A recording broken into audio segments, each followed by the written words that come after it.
Olá, tudo bem com você? Aqui é o pastor Júlio Ribeiro mais uma vez. Se você nos acompanha no nosso Instagram ou no nosso canal do YouTube, eu quero dizer que é um privilégio ter você com a gente a cada semana.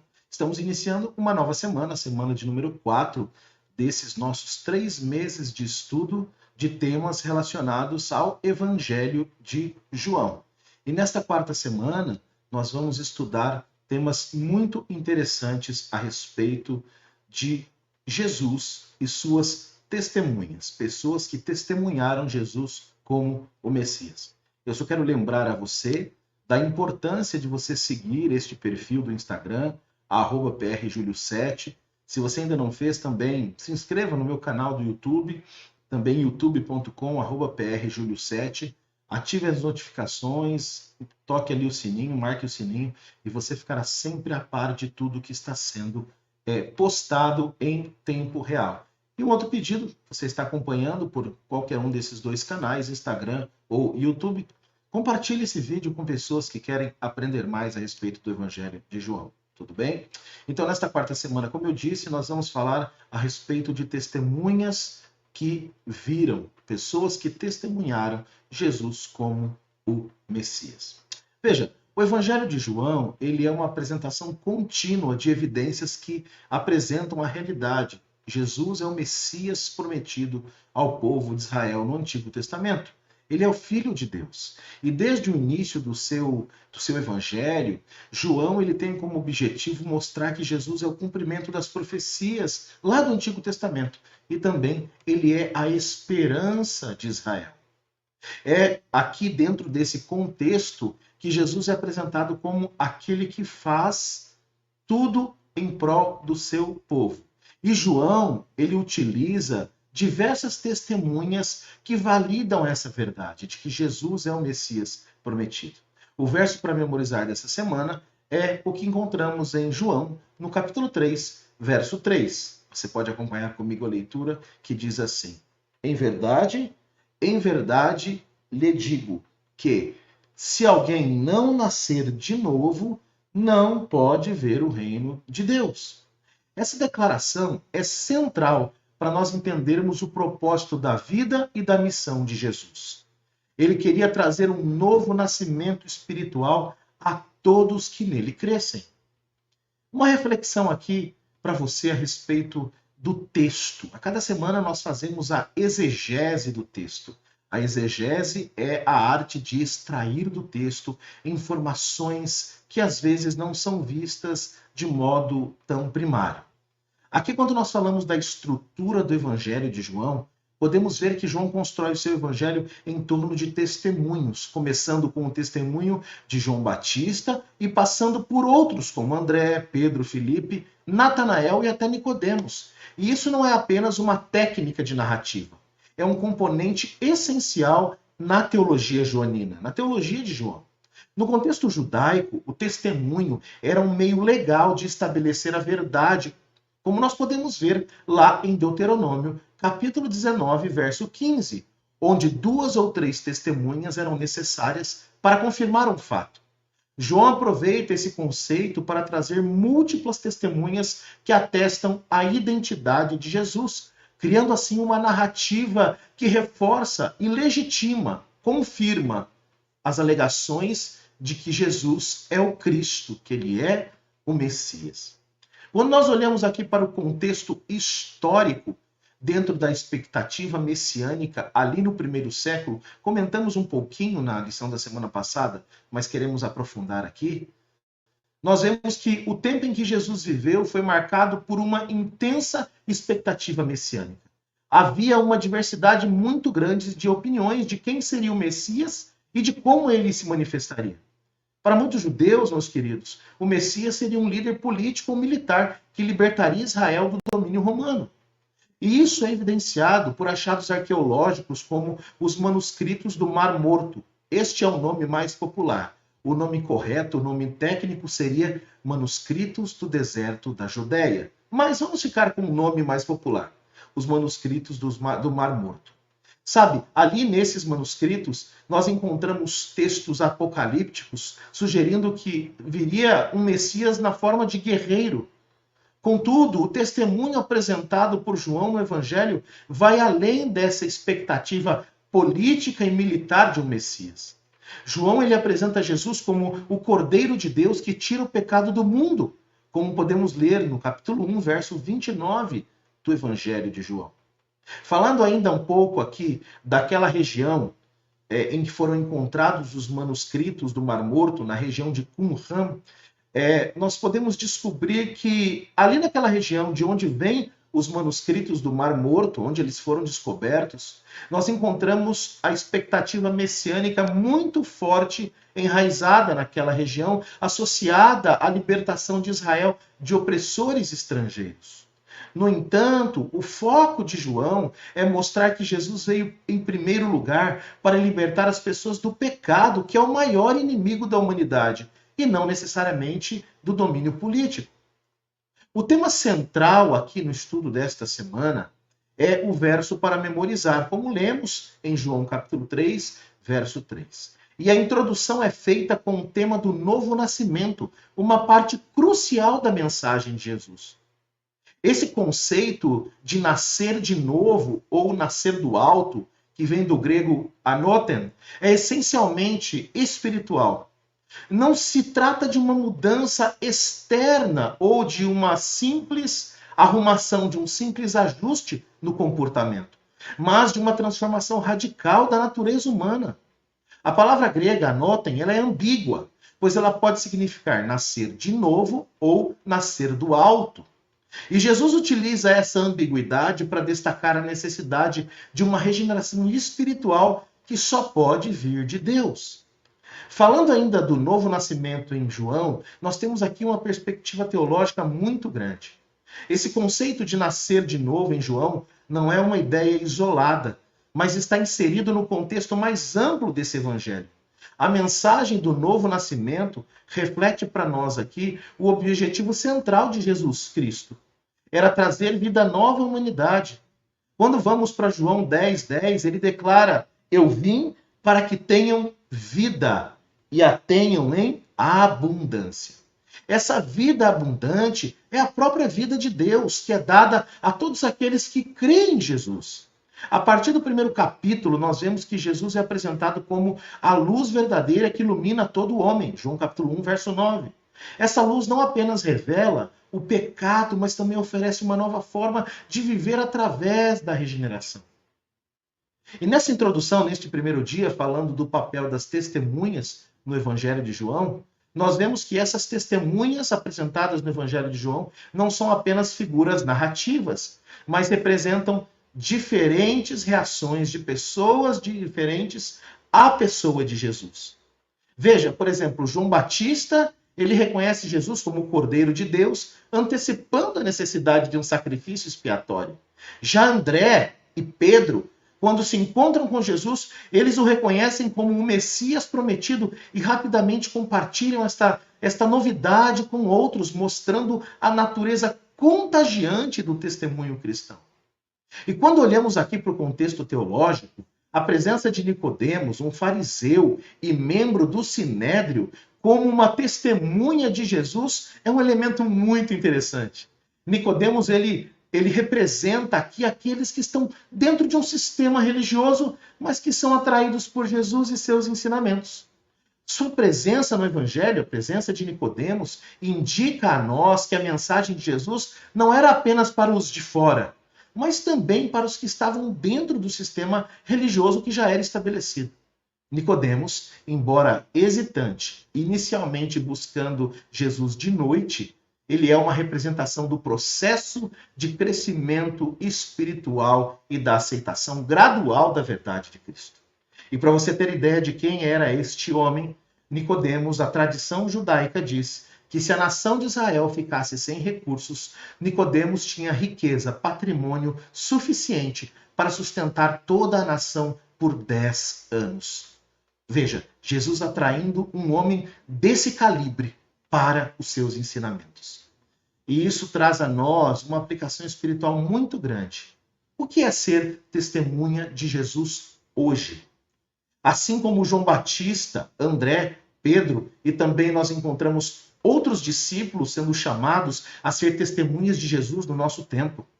O testemunho deles nos desafia a sermos autênticos, corajosos e apaixonados por Cristo, mesmo em meio à oposição ou incompreensão da família, de amigos. O chamado para nascer de novo é mais que uma mudança religiosa, é uma transformação total que impacta cada aspecto de nossa vida, desde as nossas prioridades até nossos relacionamentos. E uma reflexão para nós encerrarmos. O que significa para você ser uma testemunha de Jesus hoje? Você já experimentou o novo nascimento espiritual que só Cristo pode oferecer? Como o testemunho das primeiras testemunhas que veremos e vemos agora, aqui no Evangelho de João impacta a nossa vida e a nossa missão. A nossa vida e a nossa missão. Como são impactadas por essas testemunhas de Jesus? Que Deus te abençoe neste dia. E nós nos vemos na próxima lição, na lição de domingo. Olá, tudo bem? Continuando o nosso estudo desta semana sobre o Evangelho de João, a respeito de pessoas que testemunharam Jesus como o Messias, hoje nós estaremos falando a respeito do testemunho de um homem, de João Batista. O Evangelho de João, ele introduz a nós João Batista logo no comecinho do prólogo, como nós podemos ver ali no capítulo 1, versos de 6 até o 8. Deixando claro que ele, João Batista, veio como sendo uma testemunha da luz, mas ele não era a luz. O papel de João Batista como precursor do Messias é central aqui no início do ministério de Jesus. E ele estabelece base para o reconhecimento público de Cristo como Filho de Deus, como nós vamos ver um pouquinho mais hoje. Falando um pouquinho, extraindo do texto uma reflexão exegética, quem era João Batista? Em João, capítulo 1, versos 19 a 23, os líderes religiosos enviaram sacerdotes e levitas para questionar João Batista sobre a sua identidade. E o cenário apresentado revela a expectativa messiânica da época. Diante da situação, Jesus, sendo ou não o Messias, isso seria apresentado em seguida, mas no caso de João Batista, ele faz a questão de dizer: eu não sou o Cristo, eu não sou o Messias, já que a palavra Messias ou Cristo tem o mesmo significado. Messias significa ungido na língua hebraica, enquanto Christos significa ungido ou Messias na língua grega. João Batista faz questão de dizer: eu não sou o Cristo. João capítulo 1, verso 20. A expressão eu não sou o Cristo é mais do que uma simples declaração de identidade.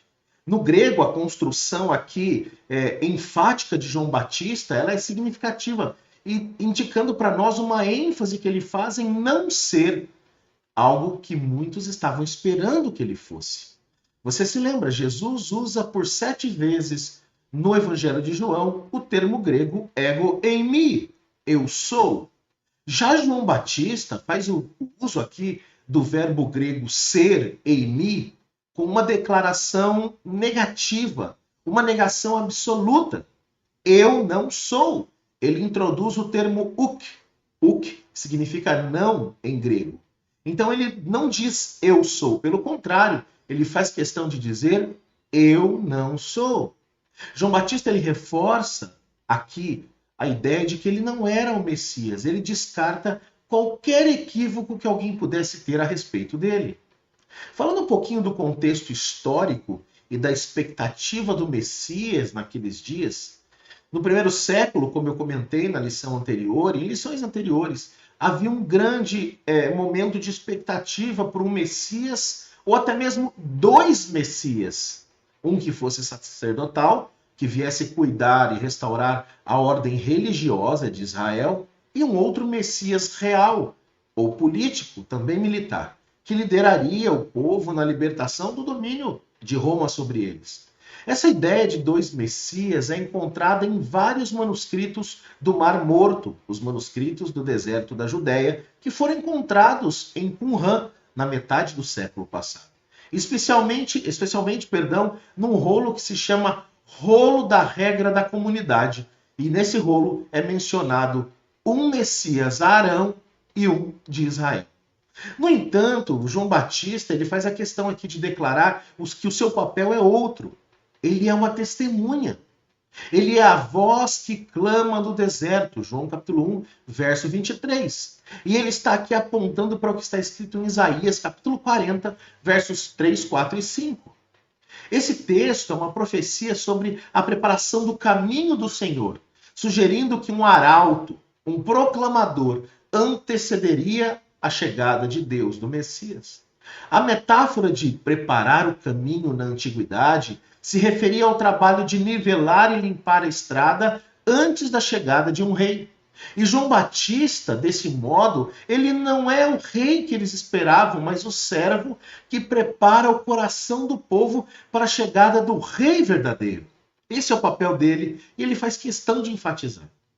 Falando um pouquinho da parte arqueológica, lá em Qumran, onde os rolos do Mar Morto foram encontrados, nas ruínas que sobraram ainda das cavernas de Qumran, que são associadas à existência de comunidades essênias, essas ruínas revelam que essa seita, os essênios, praticava rituais de purificação no seu dia a dia com água que se assemelhavam ao batismo de João.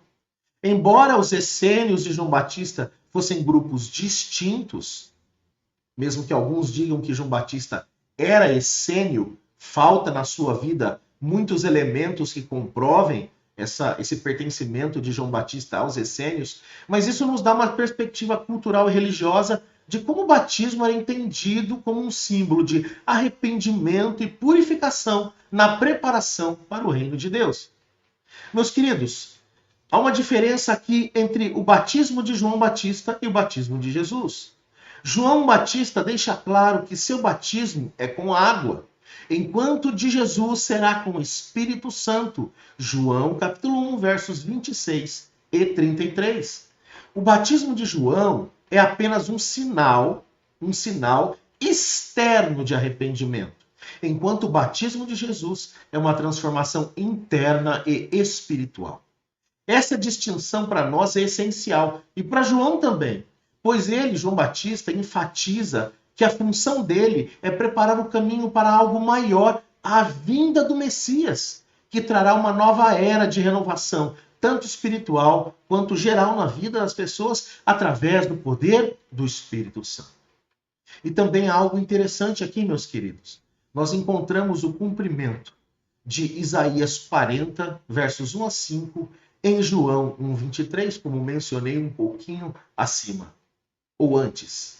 João, ele cita Isaías 40, verso 3, respondendo aos líderes religiosos, dizendo assim: eu sou a voz que clama no deserto, endireitai o caminho do Senhor.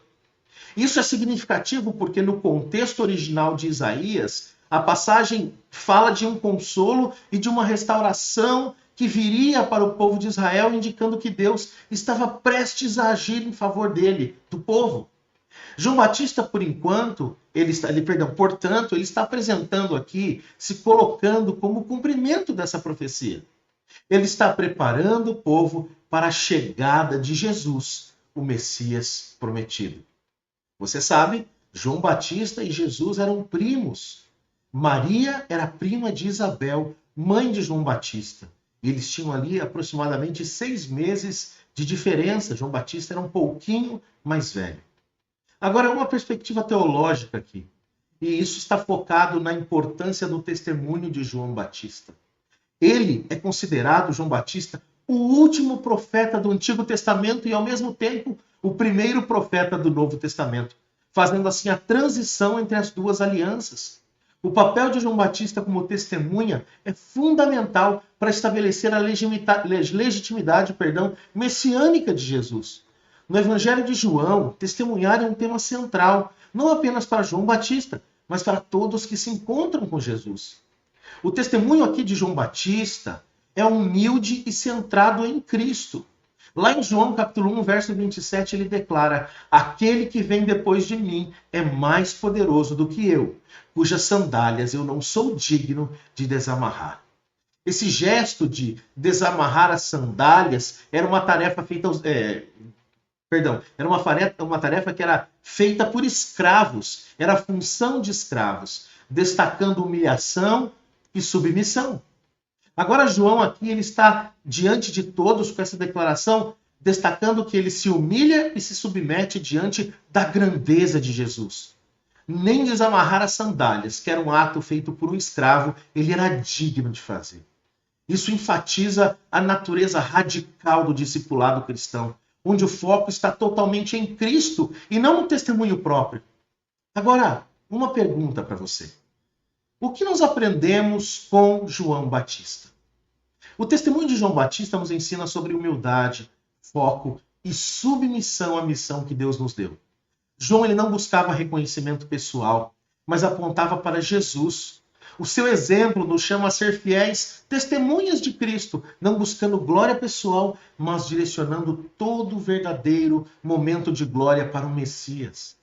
Do mesmo jeito que João Batista preparou o caminho para Jesus, eu e você somos chamados a preparar o coração das pessoas ao nosso redor para receberem a mensagem do Evangelho. E, meus queridos, isso envolve não apenas palavras, mas também um testemunho de vida transformada, que reflita o caráter de Cristo. Estamos vivendo, para você refletir, pense nisso. Estamos vivendo num mundo cheio de expectativas e distrações.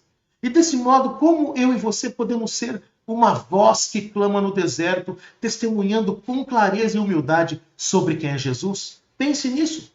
Será que nós estamos dispostos a desempenhar o nosso papel, não buscando a glória para nós mesmos, mas preparando o caminho para Cristo no coração das pessoas? Fique com essa reflexão. Que Deus te abençoe, que a sua resposta seja positiva e nós nos vemos na lição de amanhã, de segunda-feira. Um abraço e até lá. Olá, tudo bem? A lição desta segunda-feira, dentro desta quarta semana, onde estamos falando a respeito de pessoas que testemunharam Jesus como Messias, tem como título O Cordeiro de Deus. Em João 1, dos versos 29 até o verso 37, João Batista faz uma declaração impactante sobre Jesus. Ele diz: Eis o Cordeiro de Deus que tira o pecado do mundo. Essa afirmação de João Batista, ela é central para a compreensão do Evangelho de João, pois ela redefine toda a expectativa messiânica do povo judeu. Como falamos anteriormente, os judeus esperavam um Messias que fosse libertador político e militar. Mas João Batista apresenta Jesus como um sacrifício expiatório, levando-o diretamente ao sistema sacrificial lá do Antigo Testamento. Falando sobre esse termo, Cordeiro de Deus, essa expressão Cordeiro de Deus carrega um peso simbólico profundo.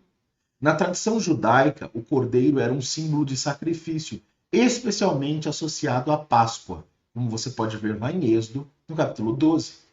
Durante a Páscoa, cada família judaica sacrificava um cordeiro sem defeito para lembrar a libertação do Egito. E quando o sangue desse cordeiro protegeu ali a casa do povo de Israel das pragas e da morte dos primogênitos, isso ficou muito mais claro para nós. Ao chamar Jesus de Cordeiro de Deus, João Batista está indicando que Jesus é o sacrifício definitivo, não apenas para o povo judeu, mas para o mundo inteiro. No grego, a palavra para cordeiro, amnos, é usada para descrever o cordeiro pascal em Êxodo capítulo 12.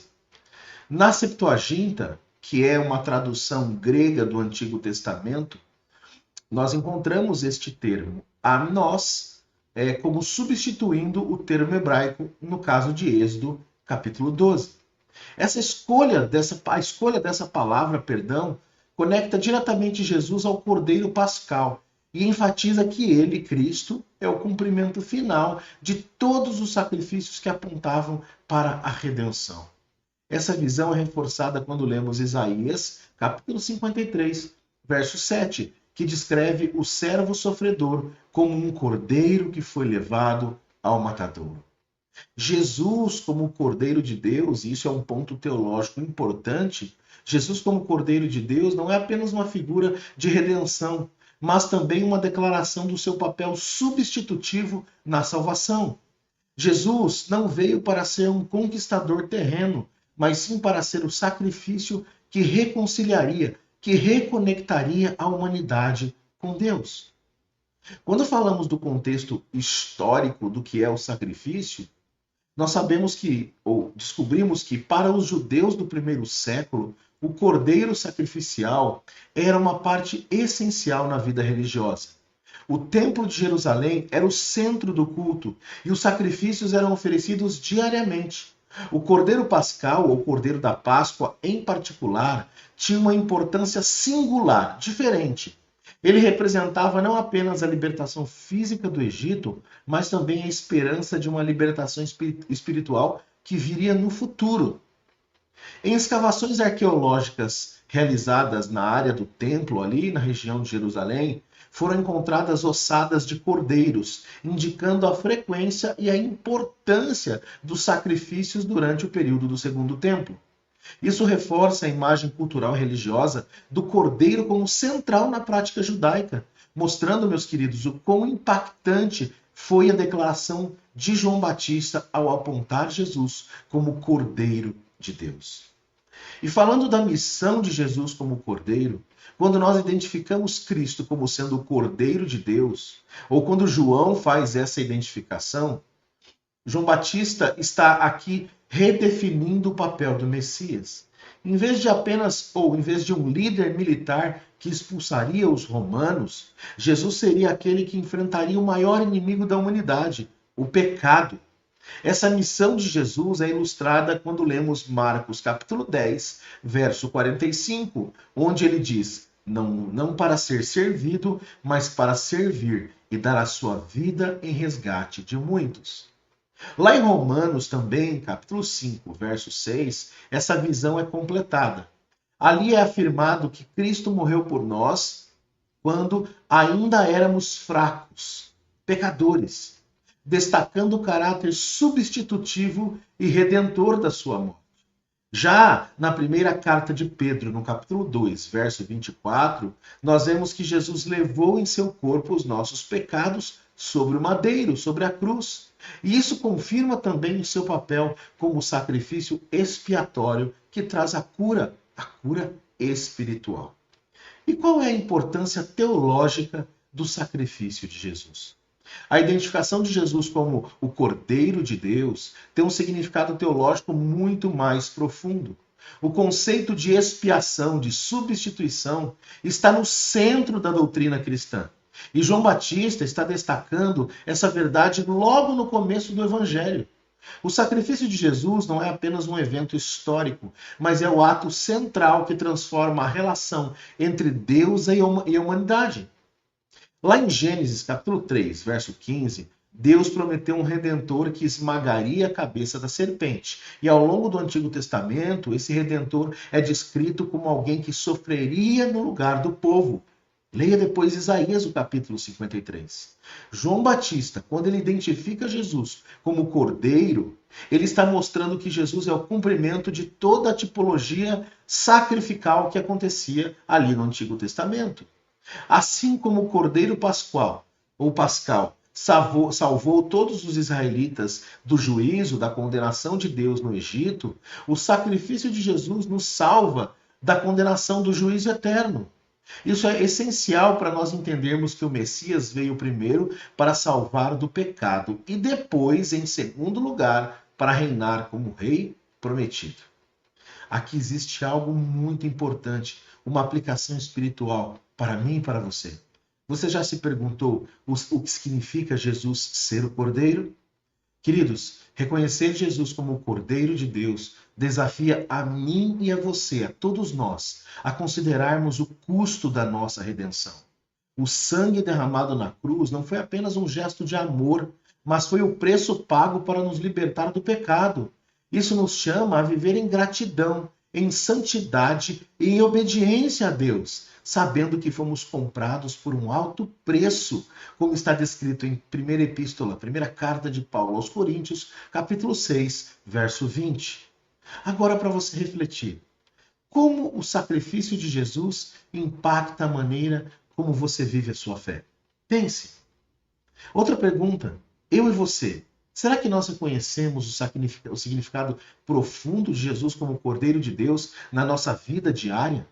E uma última pergunta, o que você pode fazer para ser um testemunho vivo do poder expiatório de Cristo na sua vida. É para você refletir. Nós nos vemos amanhã na lição de terça-feira. Olá, tudo bem com você? Continuando o nosso estudo desta semana em temas do Evangelho de João, estamos falando sobre pessoas que testemunharam a Jesus como sendo o Messias.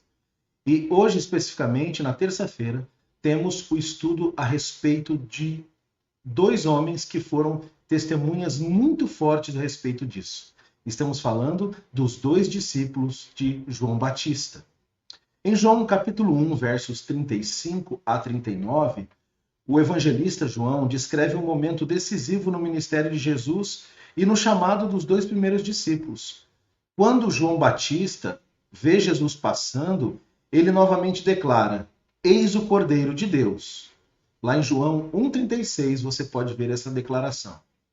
Esta segunda vez, essa segunda afirmação que João faz de Jesus como Cordeiro de Deus tem um impacto imediato nos dois discípulos dele, João Batista. Eles decidem agora seguir a Jesus. E esse evento marca o início do discipulado no Evangelho de João e destaca a importância do testemunho fiel para a propagação do Evangelho. Falando um pouquinho sobre esse encontro decisivo, aqui em João, capítulo 1, versos 35 a 37, a expressão de João Batista, "Eis o Cordeiro de Deus", é carregada de significado messiânico e redentor. Ao ouvir essa declaração, os dois discípulos eles não hesitaram em seguir a Jesus. Eles mostraram que estavam abertos à vontade revelada de Deus por meio de João Batista. Eles entenderam que João Batista estava cumprindo o seu papel de testemunha ao apontar para algo maior do que ele mesmo. No caso aqui, Jesus, o Messias, o Cordeiro de Deus. O texto, queridos, que encontramos em João 1,38, menciona que Jesus se volta e pergunta aos dois discípulos: "O que vocês estão procurando?"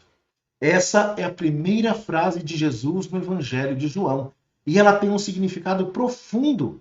Não é apenas uma pergunta literal, mas também uma pergunta espiritual. O que é que verdadeiramente nós buscamos na vida? É um convite à introspecção, à reflexão interna e à descoberta espiritual. E aqui marca o início de um discipulado que seria transformador. Quando falamos historicamente de o discipulado ou sobre o discipulado no primeiro século, é importante saber que no mundo judaico do primeiro século, seguir um rabino era um compromisso sério e intenso. Os discípulos não apenas aprendiam os ensinamentos do rabino, mas eles também imitavam seu modo de vida e até adotavam suas práticas. Ao deixar João Batista e seguir Jesus, esses dois discípulos estavam demonstrando uma mudança de lealdade, algo significativo na cultura judaica rabínica, ou rabínica judaica. Isso simboliza a transição do antigo para o novo, de um discipulado preparatório para o discipulado direto juntamente com o Messias. Os evangelhos não mencionam o nome dos dois discípulos que seguiram a Jesus nesse episódio. Entretanto, o outro discípulo é identificado como André, o irmão de Simão Pedro. Está em João, capítulo 1, verso 40. Então aqui é mencionado o nome de apenas um dos discípulos. O outro é André. O fato de o segundo discípulo permanecer anônimo levou muitos estudiosos a acreditarem que ele seja o próprio autor do evangelho, João, o evangelista. O apóstolo João, que frequentemente ele se omite ou se refere a si mesmo de forma indireta no seu evangelho. Por exemplo, ele, quando fala dele mesmo, muitas vezes ele fala do discípulo a quem Jesus amava. João está falando dele mesmo.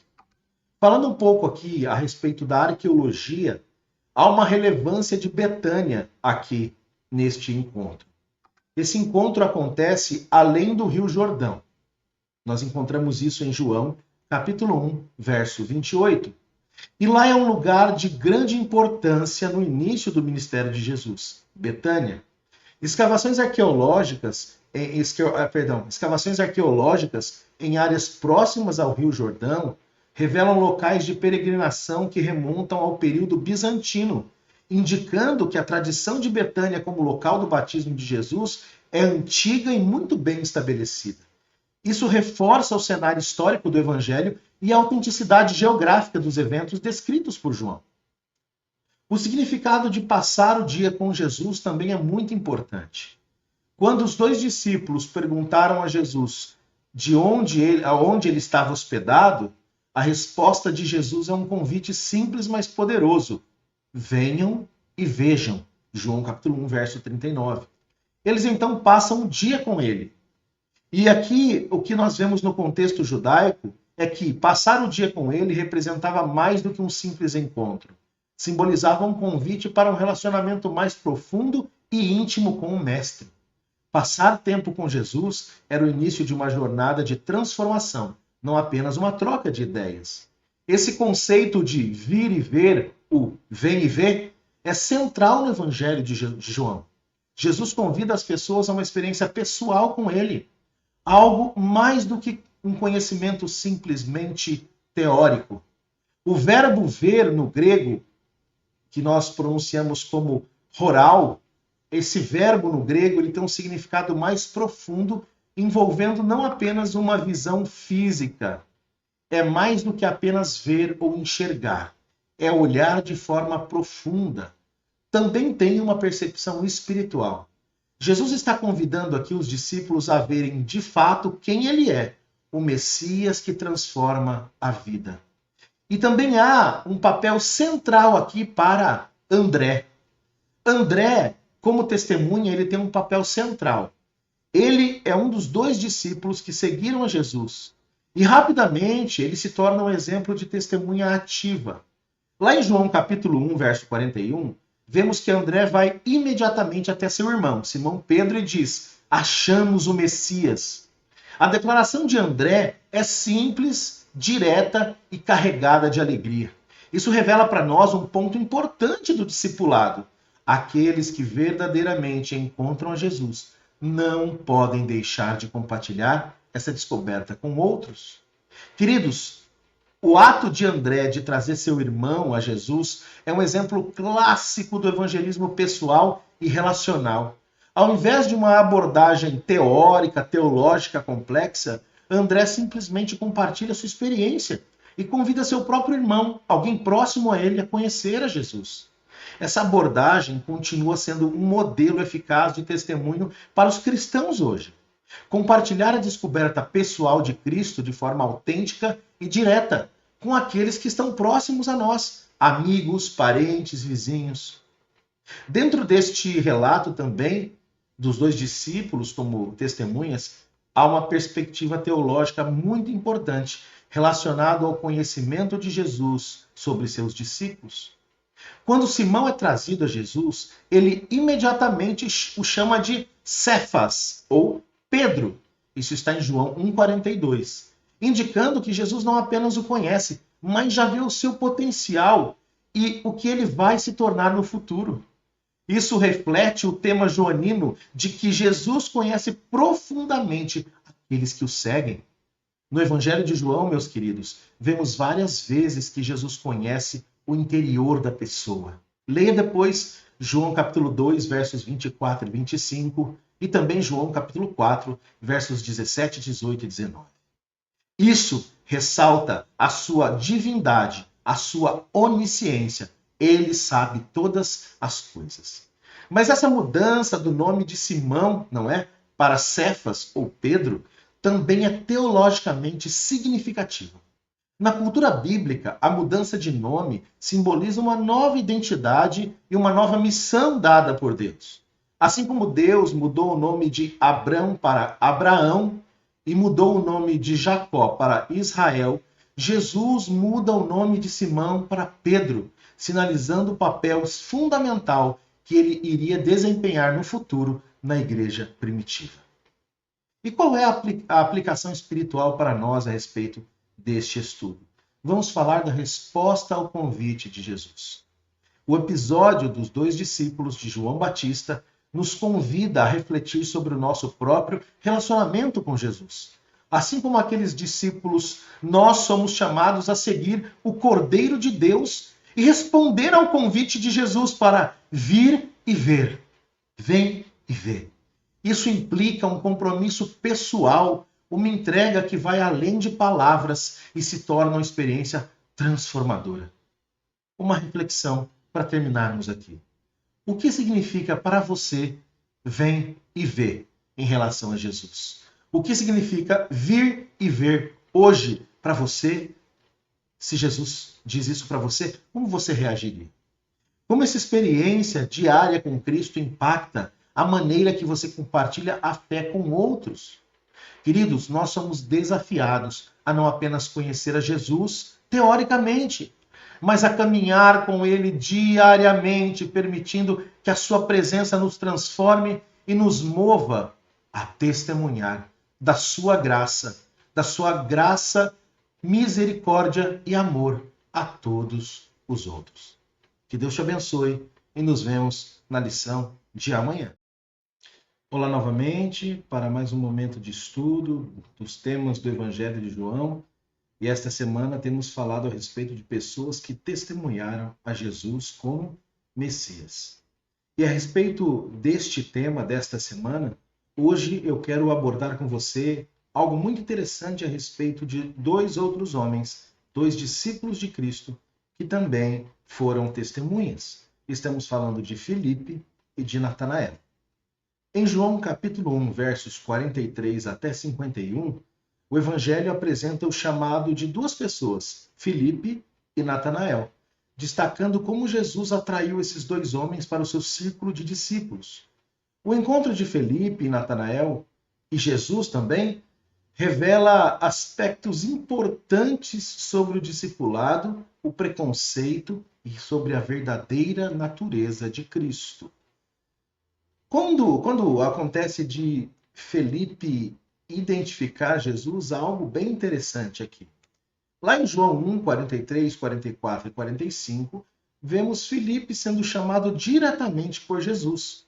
A frase é: siga-me, João 1, 43. E ela é uma ordem simples, mas profunda. Aqui que nós encontramos algo bem interessante.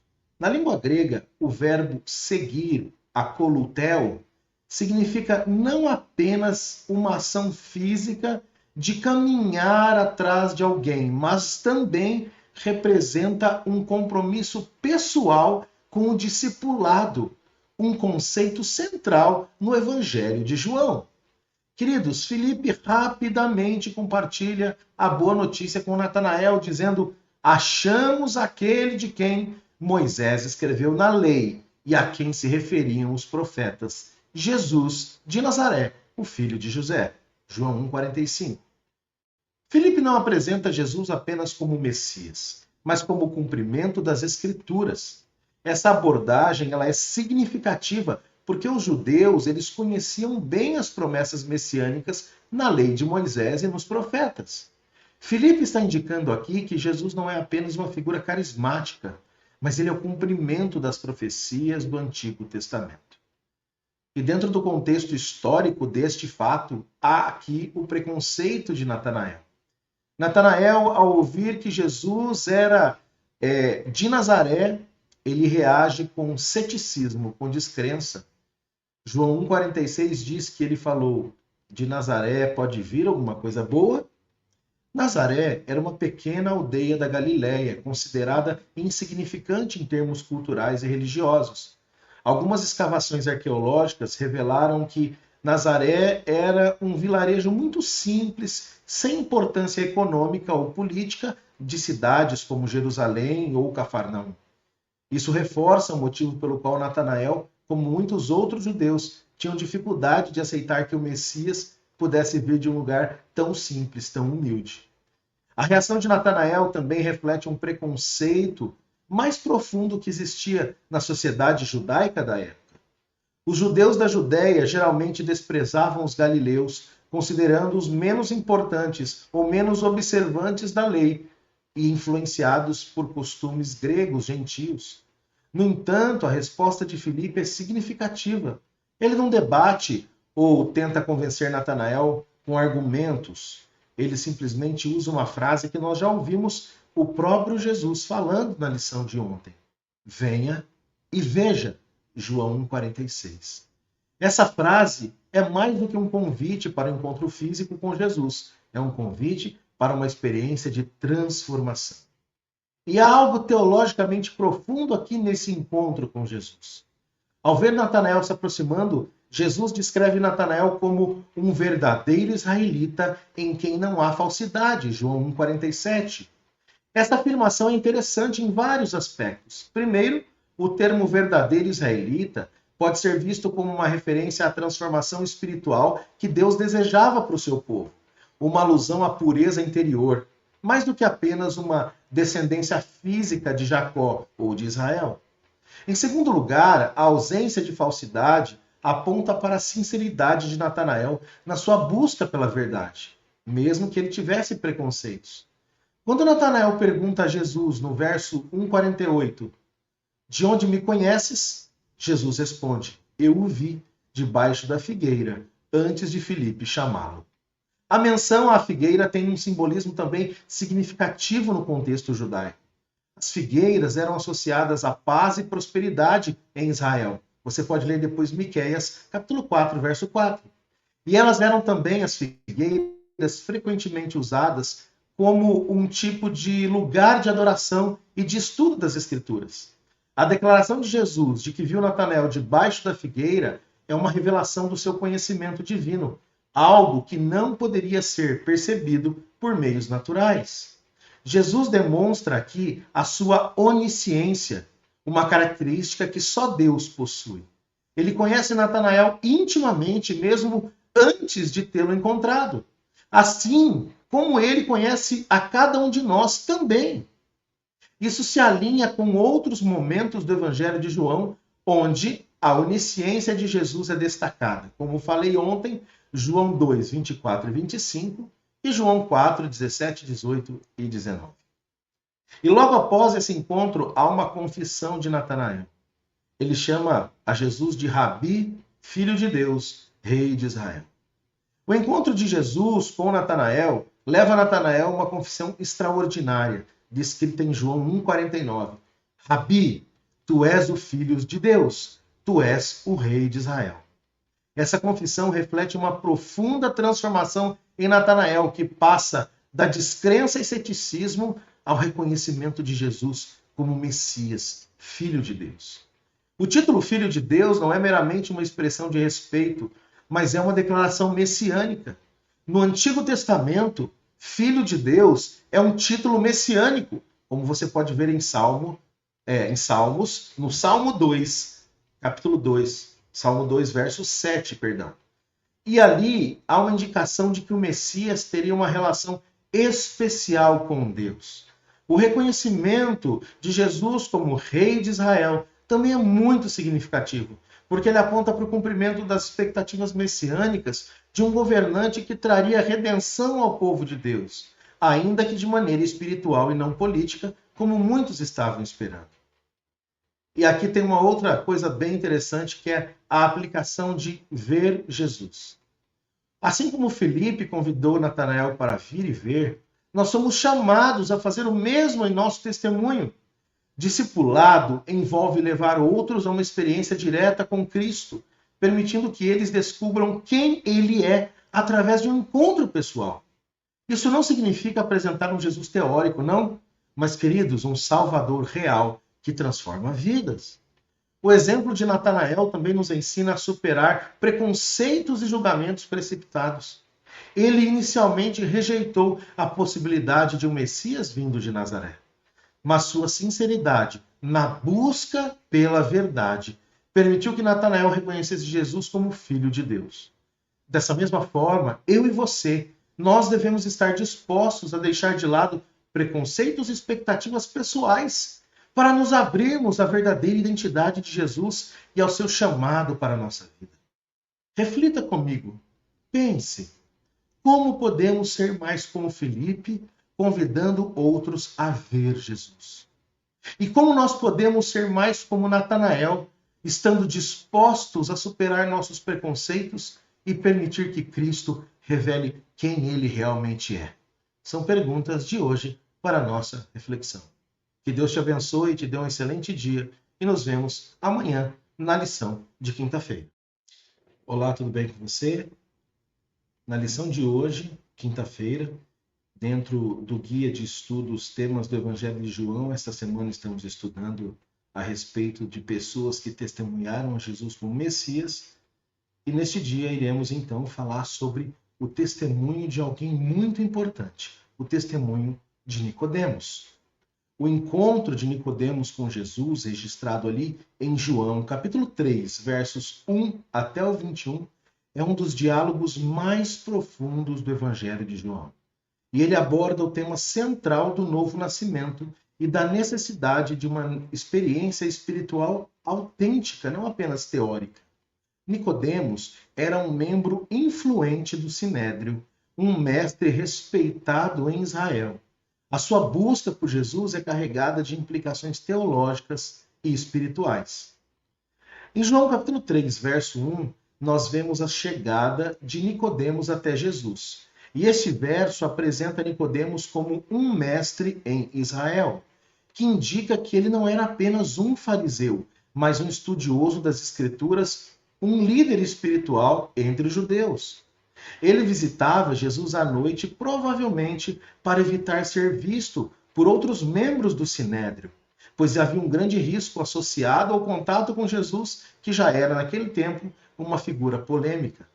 No entanto, essa escolha de encontrar Jesus à noite tem também um significado muito simbólico. No Evangelho de João, a escuridão frequentemente representa a falta de entendimento ou a ausência de luz espiritual, como você pode ler em João 1,5 ou João 9,4.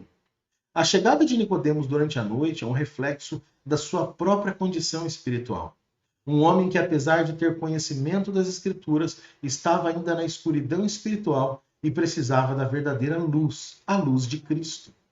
O diálogo de Jesus com Nicodemos apresenta detalhes ou verdades sobre o novo nascimento. Ao iniciar o diálogo, Nicodemos reconhece Jesus como Rabi e admite que os sinais que ele realiza são evidências de que Deus está com ele, com Jesus. João capítulo 3, verso 2. Entretanto, a compreensão de Nicodemos é limitada. Ele vê Jesus como um mestre enviado por Deus, mas ainda não como o Messias prometido ou o próprio Filho de Deus. Jesus, ele responde de forma direta e desafiadora a Nicodemos. Ele diz lá em João capítulo 3, verso 3: se alguém não nascer de novo ou não nascer do alto, não pode ver o reino de Deus. A palavra grega que nós encontramos aqui para nascer de novo, ou anotem, em grego também pode ser traduzida, como eu disse, como nascer do alto, indicando tanto uma renovação espiritual quanto uma renovação também que vem da vida, de uma nova vida dada por Deus, Portanto, renovação espiritual e também uma vida dada diretamente por Deus, um novo nascimento. Jesus está apontando para a necessidade de uma transformação espiritual completa, algo que não se baseia em linhagem judaica, observância religiosa ou mesmo posição social, mas em uma regeneração espiritual operada pelo próprio Espírito Santo. E queridos, a resposta de Nicodemos aqui, perguntando como um homem pode nascer de novo sendo velho, João capítulo 3, verso 4, revela a sua dificuldade em compreender a natureza espiritual do ensino de Jesus. Ele ainda está preso a uma visão literal, incapaz de perceber a profundidade da mensagem de Cristo sobre o reino de Deus. Quando olhamos no aspecto teológico sobre a necessidade de nascer do Espírito, vemos em João 3,5 a introdução da ideia de que nascer da água e do Espírito são importantes. Isso se refere tanto ao batismo, o nascer da água, quanto à obra regeneradora do Espírito, nascer do Espírito. E enfatiza que o novo nascimento é uma obra divina e não um ato humano. O batismo simboliza a purificação e o arrependimento, enquanto o Espírito Santo representa a transformação interna e a renovação espiritual. Jesus está sublinhando aqui que independentemente da linhagem ou status religioso, todos, sem exceção, precisam de uma renovação espiritual para entrar no reino de Deus. Jesus também repreende Nicodemos por não entender esse conceito, mesmo sendo mestre em Israel. João capítulo 3, verso 10. E essa repreensão de Jesus, queridos, ela é significativa, pois reflete a cegueira espiritual daqueles que, embora familiarizados com as Escrituras, falhavam em compreender o seu verdadeiro significado. O Antigo Testamento já sugeria a necessidade de uma transformação espiritual. Leia Ezequiel capítulo 36, dos versos 26 ao 27, e você vai perceber isso. Mas essa verdade da renovação espiritual parece ter sido obscurecida pela intenção literal e legalista dos líderes religiosos na época. Quando falamos a respeito do papel de Nicodemos no Sinédrio, olhando o contexto histórico e também o arqueológico, nós descobrimos que, como membro do Sinédrio, Nicodemos ocupava uma posição de prestígio e autoridade.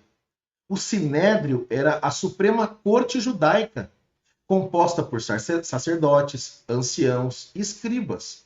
Ser membro desse conselho significava ter conhecimento profundo da lei, das tradições judaicas e das expectativas messiânicas.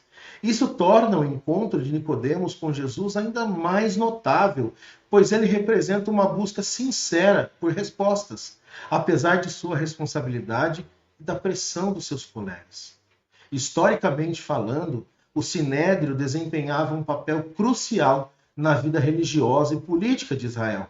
Arqueologicamente falando, por outro lado, registros no monte do templo e achados como inscrições e documentos da época confirmam a influência do Sinédrio em Jerusalém durante o primeiro século. A decisão de Nicodemos de procurar Jesus mesmo em segredo destaca o impacto do ministério de Jesus entre diferentes classes sociais, incluindo a elite religiosa de Israel.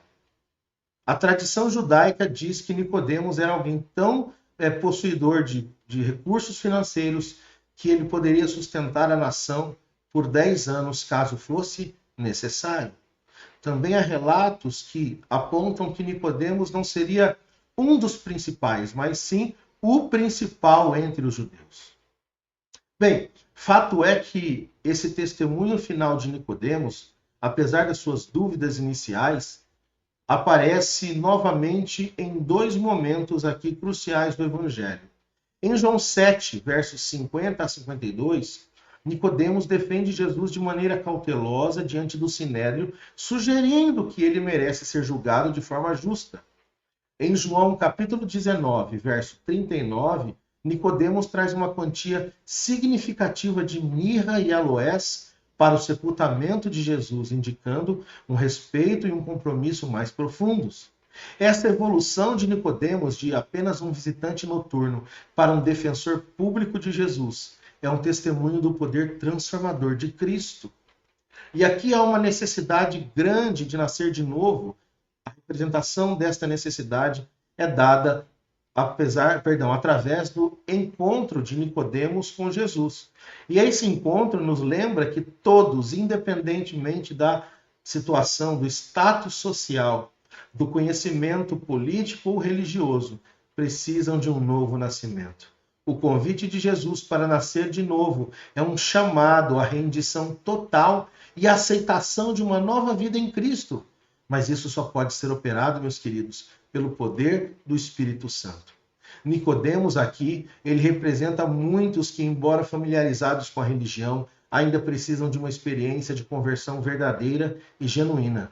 A história de Nicodemos é um lembrete de que o verdadeiro discipulado envolve não só acreditar em Jesus como mestre, mas também aceitá-lo como Salvador e permitir que ele transforme o nosso coração. Reflita comigo em algumas questões. Assim como Nicodemos, todos nós precisamos nos perguntar: já passamos pelo novo nascimento? Será que eu e você estamos permitindo que o Espírito Santo opere uma transformação profunda em nossa vida? Será que estamos atentos às verdades apresentadas aqui? A verdadeira fé em Cristo, queridos, vai além de crenças religiosas teóricas e exige de nós uma renovação espiritual que nos molda e nos transforma, nos tornando a semelhança da imagem de Jesus. Que Deus te abençoe e nos vemos amanhã no último estudo desta semana. Um grande abraço e até lá. Olá, tudo bem? Durante esta semana, nós estudamos, dentro do tema do trimestre, temas do Evangelho de João. Esta semana, nós estudamos a respeito de pessoas que testemunharam Jesus como Messias. E chegamos aqui ao último estudo desta semana, de sexta-feira, e esse estudo vai terminar com algo adicional a respeito daquilo que vimos ontem. No caso, na experiência de Nicodemos e as lições espirituais contidas nesse diálogo profundo entre ele e Jesus. Nós vamos ver aqui o quanto Nicodemos passou de um mestre respeitado e membro do Sinédrio a um discípulo transformado de Jesus. Este estudo também tem como intenção trazer a nós uma reflexão a respeito da natureza da fé e da obra regeneradora do Espírito Santo. Quando nós olhamos teologicamente para a experiência transformadora de Nicodemos, descobrimos que ele começou a examinar as Escrituras de maneira nova, buscando não mais agora defender teorias teológicas ou religiosas, mas sim buscando encontrar a vida eterna. Essa mudança de atitude de Nicodemos é central para o processo de conversão. Jesus aqui não apenas desafiou Nicodemos a nascer de novo, mas também o incentivou a ver as Escrituras, a palavra de Deus, debaixo de uma nova luz, a luz da graça e a luz da cruz. Essa abordagem é um lembrete de que o verdadeiro estudo bíblico não é apenas uma busca por conhecimento intelectual, mas é um encontro espiritual com Cristo que conduz à transformação do coração.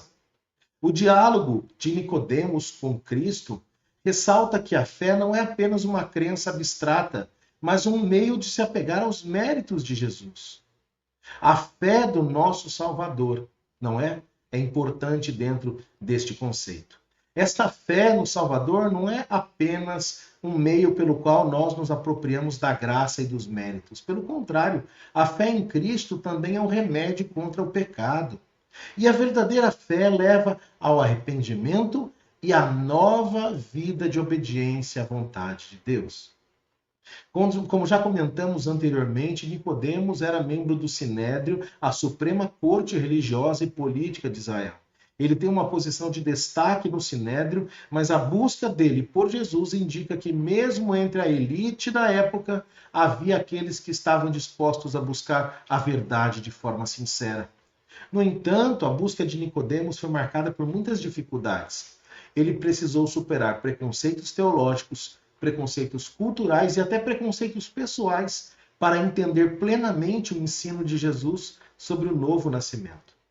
Historicamente, o Sinédrio era composto por saduceus, fariseus e outros líderes religiosos que controlavam as práticas religiosas e as práticas judiciais também em Israel. Para um homem como Nicodemos, admitir sua ignorância espiritual diante de Jesus, um rabino de Nazaré sem credenciais formais da elite religiosa, era um ato de humildade e coragem. Isso mostra que a verdadeira busca pela verdade requer de nós disposição para desaprender conceitos que são errados e também para se abrir ao ensino divino, mesmo que isso signifique ir contra o status atual. E a obra do Espírito Santo, que causa a regeneração e o novo nascimento, fez parte do estudo desta semana, onde nós vimos a ênfase da necessidade do nascer outra vez, do nascer de novo. E isso só é operado pelo Espírito Santo. Nicodemos, embora possuísse um profundo conhecimento da lei, ele não compreendia plenamente o significado do novo nascimento. Jesus deixou claro que o novo nascimento é essencial para a entrada no reino de Deus. João capítulo 3, versos 5 a 8. Essa transformação não é apenas uma mudança de comportamento, mas uma renovação total do coração, da mente e do espírito. A metáfora do vento, usada por Jesus para descrever a obra do Espírito, ela é poderosa e significativa, meus queridos. O vento não pode ser visto, mas seus efeitos são evidentes. Assim também é o trabalho do Espírito. E essa verdade, ela precisa ser reforçada. O Espírito de Deus, ao atuar no coração do crente, ele recria pensamentos e desejos. Ele nos conforma, nos molda de acordo com a vontade de Cristo. A fé, portanto, é mais do que uma simples aceitação intelectual. É uma força que nos transforma e nos move a ser igual a Jesus. E aqui existe uma aplicação espiritual importante quando falamos do significado da cruz e da graça. Temos que lembrar que a luz que brilha da cruz do Calvário revela o amor de Deus. A cruz é o centro do Evangelho de João e da experiência de Nicodemos. Quando Jesus compara sua futura crucificação à serpente de bronze erguida no deserto, lá em João, capítulo 3, versos 14 e 15, ele está apontando para a necessidade de olhar para a cruz para receber a vida eterna.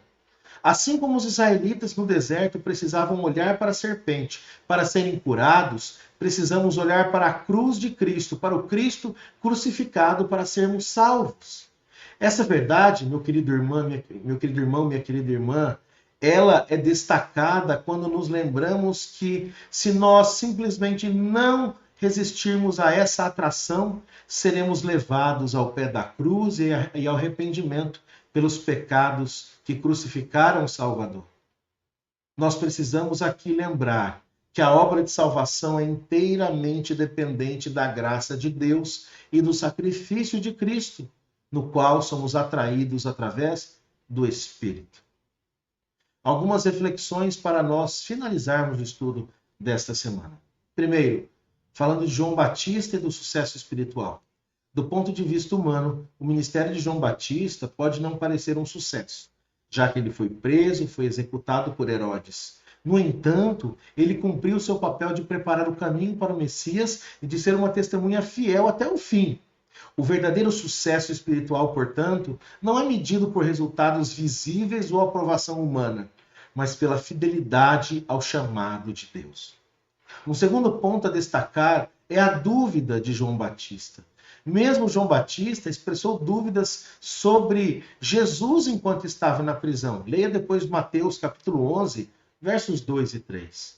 Suas perguntas não indicavam falta de fé, mas um desejo sincero de confirmar a missão de Cristo. Nós aprendemos que a fé verdadeira pode existir junto com dúvidas honestas.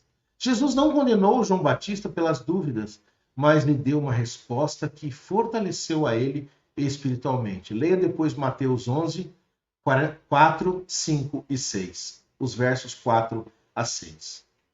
E terceiro ponto aqui diz respeito ao conhecimento e à ignorância espiritual de Nicodemos.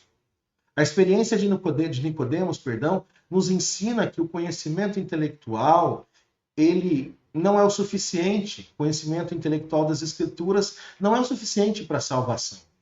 Ele precisa de uma experiência pessoal com Cristo, de uma renovação espiritual. E essa lição é um alerta para que todos aqueles que confiam no seu conhecimento teológico ou na herança religiosa estão em perigo sem uma transformação interior operada pelo Espírito Santo. E para finalizar aqui, eu queria trazer um reforço ao chamado de Jesus para o novo nascimento. O estudo desta semana nos lembra que, como Nicodemos, todos precisamos de novo nascimento para entrar no reino de Deus. A transformação espiritual não é uma conquista humana, mas sim uma obra divina, meus queridos, que é operada pelo Espírito Santo através da fé em Cristo. Nós somos chamados a olhar para a cruz, a reconhecer a nossa necessidade de salvação e a permitir que o Espírito Santo transforme o nosso coração e a nossa mente. Uma reflexão final na lição de hoje e desta semana. Será que nós estamos verdadeiramente experimentando o novo nascimento? Será que eu e você estamos permitindo que o Espírito Santo transforme-nos à imagem de Cristo? Que esta semana toda que estudamos nos leve a uma compreensão mais profunda de nossa necessidade de Jesus e há um desejo mais intenso de eu e você, um desejo de vivermos a nova vida que ele oferece. Que Deus te abençoe grandemente. Siga o nosso perfil no Instagram, @prjulio7. Siga e se inscreva no nosso canal do YouTube, @prjulio7. Ative as notificações e compartilhe esse vídeo e todos os vídeos da semana com seus amigos, parentes, nos seus grupos. Vamos levar o conhecimento do Evangelho de João para outras pessoas. E quanto a eu e você, nós nos encontramos na quinta semana, na próxima semana, a partir do sábado à tarde, com a lição número 5 deste trimestre, falando a respeito do Evangelho de João. Que Deus te abençoe grandemente e nós nos vemos então na próxima semana.